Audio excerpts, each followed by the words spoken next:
Okay students, पिछले lecture में हम लोगों ने पी रॉम की प्रोग्रामिंग की थी। इस लेक्चर में हमने पीएलए की प्रोग्रामिंग को डिस्कस करना है। शुरू में जब मैंने आपको डिफरेंसेस बताए थे तो मैंने बताया था कि पीएलए इंतहाई आसान है, उसमें एंड अरे और ऑर अरे दोनों ही प्रोग्रामेबल हैं।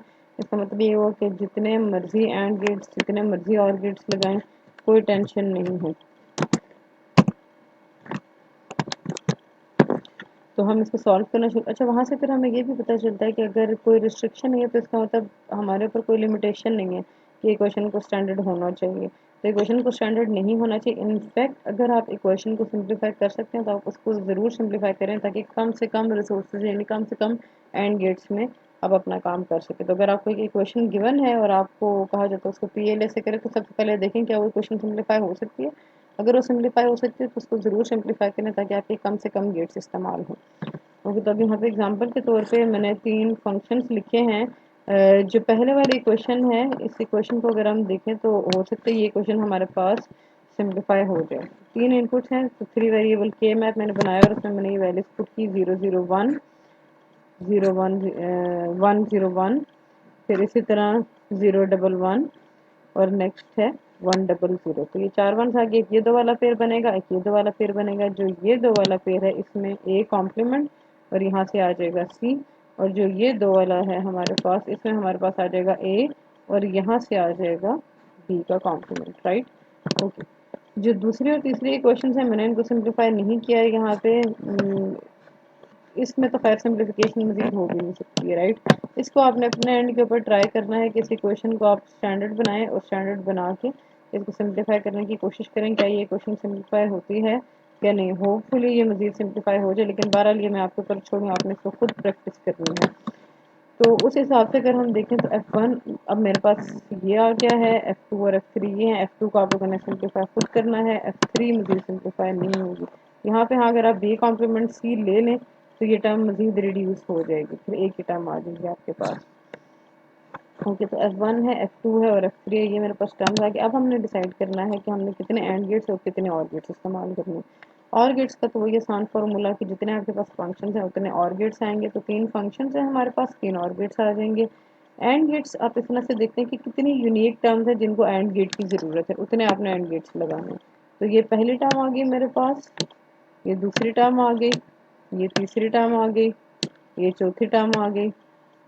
अब ये वाली टर्म रिपीट हो रही है, तो जब मैंने एक दफ़ा इसका एंड बना लिया तो उसी वायर से मैं अगला कनेक्शन भी बना लूँगी, दोबारा बनाने की ज़रूरत नहीं है। इसी तरह से ये टर्म भी रिपीट हो रही है यहाँ ऊपर मेरे पास। इसी तरह जो ये वाली टर्म है ये भी रिपीट हो रही है। तो यहाँ से हमें ये पता चला कि जो टर्म्स रिपीट हो रही है उनके लिए ज़ाहिर है पहले वाला एंड गेट इस्तेमाल हो जाएगा, दोबारा बनाने की ज़रूरत नहीं है। तो 4 मुझे यूनिक टर्म्स यहाँ पे गिवन हैं, तो मुझे 4 एंड गेट्स की ज़रूरत पड़ेगी। वही चीज़ मैंने यहाँ पे लिख भी दी कि मेरे पास 4 यूनिक टर्म्स हैं, इसलिए 4 एंड गेट्स होंगे, और 3 मेरे पास फंक्शन है, इसलिए 3 और गेट्स इस्तेमाल होंगे।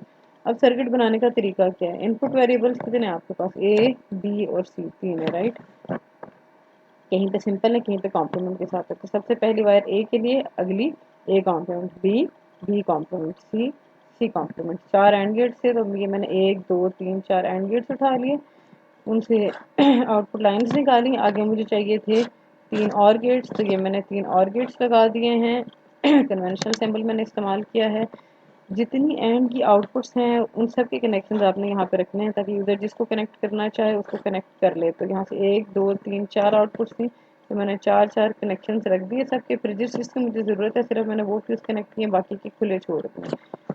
अब एंड गेट की कितनी इनपुट्स होंगी, जितनी आपकी यहाँ पे इनपुट्स आ रही होती हैं वो सब की सब आपने इसका पार्ट बनानी है। फिर जिसकी ज़रूरत होगी, क्योंकि अब एंड अरे भी तो प्रोग्रामेबल है, तो जिसकी ज़रूरत होगी हम उसको कनेक्ट कर देंगे, जिसकी ज़रूरत नहीं है उसको रहने देते। यहाँ से 1 2 3 4 5 6, यानी A complement, B complement, C complement, 6 values बन गई। तो ये मैंने 6 कनेक्शन रखे हैं, जिस जिसकी ज़रूरत है उसको हम कनेक्ट कर देंगे, जिसकी ज़रूरत नहीं है उसको छोड़ दें। फिर वो जो 4 यूनिक टर्म्स थी उनको मैंने बनाया, ए कॉम्प्लीमेंट सी सबसे पहली टर्म, ए कॉम्प्लीमेंट ये दूसरे नंबर पे है, मैंने दूसरे नंबर वाला फ्यूज कनेक्ट कर दिया, और सी मेरे पास ये ऊपर से सेकंड लास्ट है, तो मैंने सी को भी कनेक्ट कर दिया, ए कॉम्प्लीमेंट सी बन गया।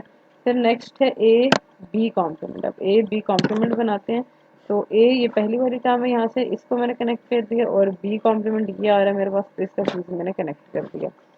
फिर नेक्स्ट हम A complement B complement C, तो सेकंड नंबर के ऊपर है ए कॉम्प्लीमेंट, इसी तरह से ये 4th नंबर के ऊपर है बी कॉम्प्लीमेंट और ये 5th नंबर के ऊपर है सी। सारे कनेक्शन हो गए। और लास्ट है B complement C. B complement ये चौथे नंबर के ऊपर है और बिल्कुल इसके ऊपर 5वें नंबर पे सी है। ये कनेक्शंस बन गए। मैंने इनके ऊपर लिख भी दिए हैं टर्म्स ताकि आपको आसानी हो बनाने में। अब बनाना शुरू करते हैं। F1 में था ए कॉम्प्लीमेंट सी और A B complement. A complement C ये है, इसका मैंने फ्यूज कनेक्ट कर दिया और ए बी कॉम्प्लीमेंट ये है तो इसका मैंने फ्यूज बना दिया। ये आ गया F1। फिर F2 को देखते हैं। F2 में है A complement B complement C. A complement B complement C ये तीसरे नंबर पे है, इसका फ्यूज मैंने कनेक्ट कर दिया। अगली टर्म है मेरे पास B complement C. B complement C चौथे नंबर पे, इसको कनेक्ट कर दिया और नेक्स्ट टर्म थी ए कॉम्प्लीमेंट सी तो मैंने उसको भी कनेक्ट कर दिया। F3 में मेरे पास टर्म्स थी ए बी कॉम्प्लीमेंट और बी कॉम्प्लीमेंट सी।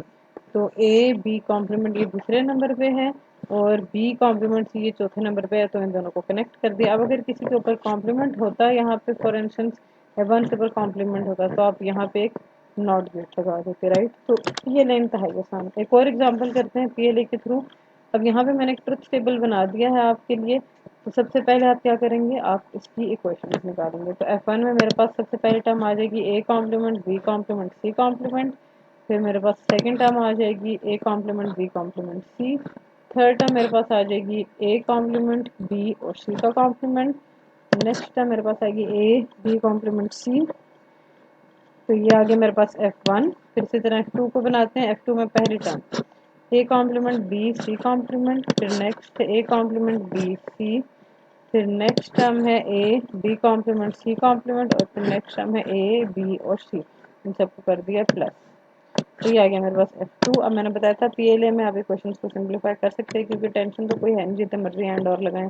तो 3 इनपुट्स हैं मेरे पास 3 वेरिएबल के। मैं बना F1 0 0 0 0 0 1 0 1 0 और 1 0 1। तो एक ये दो वाला पेयर बना और एक ये दो एक्सट्रीम कॉर्नर वाला पेयर बन गया। इसके लिए मेरे पास आएगा बी कॉम्प्लीमेंट सी और जो ये पेयर है ग्रीन वाला एक्सट्रीम कॉर्नर का, इसके लिए आएगा ए कॉम्प्लीमेंट और यहाँ से आ जाएगा सी कॉम्प्लीमेंट। ये आ गया F1। फिर F2 को सिंप्लीफाई करते हैं। 0 1 0 0 1 1 1 डबल 0 और 1 1 1। तो एक ये दो वाला पेयर बना, एक ये दो वाला पेयर बना और ये अकेला रह गया। ये जो अकेला रह गया ये आएगा A B complement C complement. जो ये दो वाला पेयर है ब्राउन, इसका आएगा ए कॉम्प्लीमेंट और यहाँ से आएगा बी। और ये जो ब्लू वाला पेयर है इसके लिए आ जाएगा बी सी। तो ये F2 है मेरे पास और ये मेरे पास F1 है। अब हमने इनको सॉल्व करना है। तो सबसे पहले डिसाइड कर लेते हैं एंड गेट्स कितने होंगे। पहला, दूसरा, तीसरा, चौथा और पांचवा। कोई भी टर्म रिपीट नहीं हो रही, सारी यूनिक टर्म्स है। तो 5 एंड गेट्स होंगे और 2 फंक्शंस है मेरे पास तो 2 और गेट्स होंगे। 3 इनपुट वेरिएबल्स हैं तो इनपुट्स 3 आ जाएंगी ए बी और सी अपने अपने कॉम्प्लीमेंट्स के साथ। तो एंड गेट्स 5 इस्तेमाल होंगे और गेट्स 2 इस्तेमाल होंगे। तो ए बी और सी तीनों इनपुट्स आ गए अपने अपने कॉम्प्लीमेंट्स के साथ। तो ओवरऑल 6 इनपुट्स हो गए। 1 2 3 4 5 एंड गेट्स आ गए। 2 फंक्शंस थे तो 2 और गेट्स आ गए। अब 6 इनपुट्स थी तो हर एंड को मैंने 6 इनपुट वाला बनाया है। आउटपुट्स मेरे पास 5 थी तो हर और गेट की मैंने 5 इनपुट्स बना दी हैं।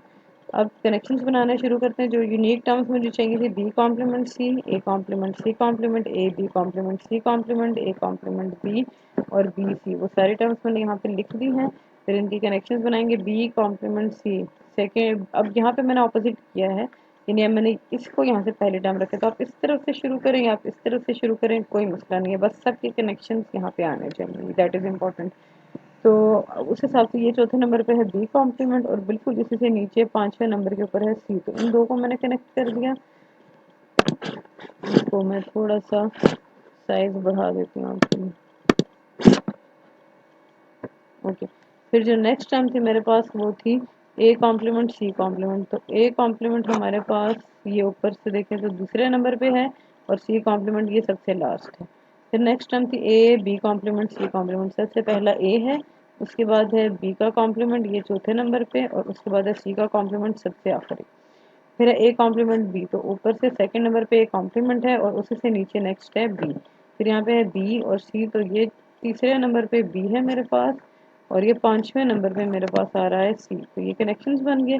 फिर हम देखते हैं किस गेट को क्या वैल्यू चाहिए थी। F1 को जो मुझे वैल्यू चाहिए हुआ है बी कॉम्प्लीमेंट सी और A complement C complement. B complement C और ए कॉम्प्लीमेंट सी कॉम्प्लीमेंट, वो दोनों कनेक्ट कर दिया, 1 इम्प्लीमेंट हो गया। F2 में वैल्यूज थी A B complement C complement, तीसरी वैल्यू उसको कनेक्ट किया ए कॉम्प्लीमेंट बी और B C, A complement B चौथी वैल्यू और बी सी पांचवी वैल्यू, तो यहाँ हमारे पास इंप्लीमेंट हो गया। फिर ये एक और एग्जांपल है इसकी, ये दो फंक्शंस आपको गिवन है, इन फंक्शंस को इम्प्लीमेंट करना है पीएलए के थ्रू। अगेन पीएलए में स्टैंडर्ड करने की कोई टेंशन नहीं है, तो इनको स्टैंडर्ड नहीं करना, ये क्वेश्चन ऑलरेडी सिंप्लीफाइड है, इससे ज़्यादा सिंप्लीफाई नहीं हो सकती, तो अब डायरेक्ट इसको बनाना शुरू करना है। तो कितनी यूनिक टर्म्स है मेरे पास, 1 2 3 4, तो 4 मेरे पास एंड गेट्स आ जाएंगे, 2 फंक्शन है तो 2 मेरे पास और गेट्स आ जाएंगे, और इनपुट्स मेरे पास ए बी सी डी 4 हैं, तो वो चारों अपने अपने नॉट्स के साथ भी आ जाएंगे, तो ए बी सी डी चारों टर्म्स। अब ये आपके पास इस तरफ से बफर आ रहा है और इधर बबल लगा हो, तो इधर ये नॉट बन रहा है, तो आप ऐसे भी इसको बना सकते हो, जिस तरह मैं बनाती हूँ पहले आप उस तरह भी बना सकते हैं, दोनों ठीक है। तो ये 4 एंड गेट्स आ गए और ये मेरे पास 2 और गेट्स आ गए। अब यहाँ पे मैंने एरे लॉजिक सिंबल का इस्तेमाल किया, सबसे पहले एंड गेट को क्या वैल्यू चाहिए थी, ए बी, तो ए यहाँ पे आ रहा था, आपने ए पे क्रॉस लगा दिया, और बी यहाँ पे था तो आपने बी पे क्रॉस लगा दिया, राइट। तो यहाँ पे आपको मिल गया ए बी। फिर दूसरी टर्म से मेरे पास ए कॉम्प्लीमेंट बी कॉम्प्लीमेंट, ये रहा ए कॉम्प्लीमेंट और ये आ गया बी कॉम्प्लीमेंट, दूसरी टर्म आ गई ए कॉम्प्लीमेंट बी कॉम्प्लीमेंट। जो तीसरी टर्म चाहिए थी वो थी सी डी कॉम्प्लीमेंट, सी ये है और डी कॉम्प्लीमेंट ये है, ये आ गया। और चौथी टर्म थी सी कॉम्प्लीमेंट डी, तो यहाँ पे सी कॉम्प्लीमेंट है और यहाँ पे आपके पास डी है, तो ये आपकी चौथी एग्जाम्पल आ गई। फिर फंक्शंस देखें तो F0 को ए बी और ए कॉम्प्लीमेंट बी कॉम्प्लीमेंट चाहिए, ए बी ये है, इस पे क्रॉस लगाया, और ए कॉम्प्लीमेंट बी कॉम्प्लीमेंट यहाँ से मिल रहा है, इस पे क्रॉस लगाया, F0 इम्प्लीमेंट हो गया। F1 को चाहिए था सी डी कॉम्प्लीमेंट और सी कॉम्प्लीमेंट डी, तो वो अगली दो टर्म्स हैं, उन दोनों पे क्रॉस लगा, तो ये आपका F1 इम्प्लीमेंट हो गया। अब ये कुछ प्रैक्टिस एग्जांपल्स हैं जिनको आप लोगों ने खुद सॉल्व करना है। अगेन एसओपी की कंडीशन दोनों में है, चाहे वो पी रोम हो या पीएलए हो, तो आपने पहले इनको कन्वर्ट कर लेना है, क्योंकि पहले तो एंड गेट्स इस्तेमाल हो रहे थे, तो एंड को ये वैल्यूज तो नहीं मिलेंगी, तो आप इसको पहले कन्वर्ट करेंगे एसओपी में और फिर सॉल्व करेंगे। और ये जो दूसरी एग्जांपल है, आपको ट्रुथ टेबल गिवन है, आपने इससे क्वेश्चंस निकाले हैं, उनको सिंप्लीफाई करना है और सॉल्व करना है अपने पास। ओके स्टूडेंट्स, असाइनमेंट में आप लोगों ने क्या करना है, असाइनमेंट में जो आपके करने का काम है, दो क्वेश्चंस आपको दिए गए हैं, सॉरी दो टॉपिक्स हैं जिनके ऊपर क्वेश्चंस आपको दिए गए हैं। सबसे पहले तो ये कि आपने पी रोम के ऊपर ये फंक्शंस इंप्लीमेंट करना है, यही आपको प्रैक्टिस एग्जांपल भी दी गई थी, वही आपके असाइनमेंट भी कंसिडर होगी, आपने उसी को जमा करवाना है। ये 3 फंक्शंस हैं, इनको आप इंप्लीमेंट करेंगे पी रोम के ऊपर, तो एक 2x4 का डिकोडर इस्तेमाल होगा और उसके आगे 3 और गेट्स लगेंगे। ये क्वेश्चन स्टैंडर्ड है तो कोई मसला नहीं है। क्वेश्चन नंबर 2 में आपको ट्रुथ टेबल दिया गया है, 3 ही क्वेश्चंस आएंगी, 3 इनपुट्स हैं, तो 3x8 का डिकोडर इस्तेमाल होगा और उसके आगे 3 और गेट्स लगेंगे, तो इसका ऑर्डर क्या बनेगा 8x3। ओके, तो इसको आप लोगों ने सॉल्व करना है, क्वेश्चन स्टैंडर्ड आएगा, इसको सिंप्लीफाई ना कीजिएगा क्योंकि आप डिकोडर इस्तेमाल कर रहे हैं। और उसके बाद जो तीसरा सवाल है ये एसओपी की फॉर्म में, सबसे पहले इसका ट्रुथ टेबल बना के इसकी कॉरेस्पॉन्डिंग एसओपी क्वेश्चंस आप निकालेंगे for both F1 and F2, फिर खुद डिसाइड करेंगे कि कौन सा वाला ऑर्डर होगा पी रोम का, कितने और गेट्स लगेंगे, कौन से ऑर्डर का डिकोडर इस्तेमाल होगा, फिर आपने इसको डिज़ाइन करना है। जो क्वेश्चन नंबर 4 है वो पीएलए के ऊपर इम्प्लीमेंटेशन है, ये आपके पास अगेन पीओसी क्वेश्चन हैं, इनको एसओपी में कन्वर्ट करेंगे, फिर अगर सिंप्लीफाई होती हैं तो सिंप्लीफाई करने के बाद आपने इनका सर्किट डिज़ाइन करना है। जो एग्जांपल नंबर 2 है उसमें आपको ट्रुथ टेबल दे दिया गया है, एसओपी क्वेश्चंस निकालें, उनको सिंप्लीफाई करें और उसके बाद पीएलए को सॉल्व करना है। जो आप लोगों का लैब का टास्क होगा, लैब का टास्क यही जो एग्जांपल्स मैंने आपको करवाई हैं उनमें से 2 एग्जांपल्स मैंने चूज़ कर लिए हैं, एक पी रोम की और दूसरी पीएलए की, दोनों पीओएस वाली। तो वही जो सर्किट्स आपने वहाँ पे बनाए होंगे पेपर के ऊपर, उन्हीं को आप लोगों ने लैब में बना के सबमिट करवाना होगा।